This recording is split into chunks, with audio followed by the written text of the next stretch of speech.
Bwana Yesu asifiwe. Ninaitwa Angel Moole.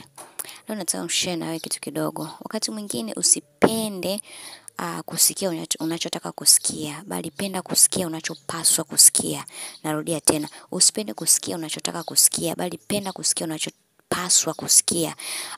Utajengwa zaidi. Wakati mwingine unachotaka kukisikia kina msaada kwa muda mfupi, lakini kile unachopaswa hasa kukisikia kina msaada ambao ni suluhisho la kudumu kwenye maisha yako. Ni breakthrough kwako, ni hatua. Mtu anapokuambia jambo fulani ambalo ni kasoro ulionao wewe, usichukulie kuumia zaidi. Ichukue kama ya changamoto kufanya uwe bora zaidi. Ni bora mtu akakwambia Angel ni mtu ana hasira sana, ili ikupate kuingia vizuri, kuume vizuri, lakini unapoenda kwenye uwepo wa Mungu unaambia Roho Mtakatifu, naomba lishughulikie hili ili nisikukosewe, lakini siwe kwazo pia kwa wengine. So ni bora kusikia kile ambacho unapaswa hasa kusikia kuliko kile ambacho unapenda kusikia labda kusifiwa tu.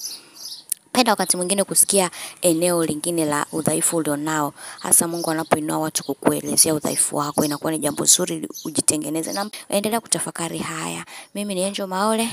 Kwaheri kwa sasa. Amen.